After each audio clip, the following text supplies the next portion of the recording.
দমদমের পর যাদবপুর, আবার মধ্যরাতে উচ্ছেদ। উচ্ছেদ তো দেখুন, ফুটপাত দখল করে বসে আছে, স্টেশন প্ল্যাটফর্ম দখল করে বসে আছে। তো যেটা সাধারণ মানুষের জন্য আছে, জনজীবন যদি স্তব্ধ হয়ে যায় কটা লোকের জন্য, তাহলে পশ্চিমবঙ্গ এগোবে কী করে? যারা ওখানে বসে আছেন তাদেরকে ভাবতে হবে, অন্য জায়গা দেখুন। সরকারও ভাবছে, কিন্তু এত হাজার হাজার লোক কবজা করে সবার জন্য তো জায়গা দেওয়া সম্ভব নয়। যেটা যেটা দরকার আছে, রাস্তা খালি করা, জায়গা খালি করার জন্য সরকারও ভাবছে, কিন্তু সমাধানটা কি? আগে হচ্ছে জায়গা ছাড়তে হবে। দমদমের পর যাদবপুর, আবার মধ্যরাতে উচ্ছেদ।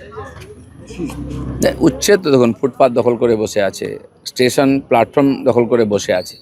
তো যেটা সাধারণ মানুষের জন্য আছে, জনজীবন যদি স্তব্ধ হয়ে যায় কটা লোকের জন্য, তাহলে পশ্চিমবঙ্গ এগোবে কী করে?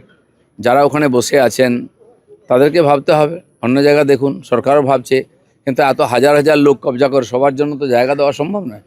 যেটা যেটা দরকার আছে, রাস্তা খালি করা, জায়গা খালি করার জন্য সরকারও ভাবছে, কিন্তু সমাধানটা কি? আগে হচ্ছে জায়গা ছাড়তে হবে।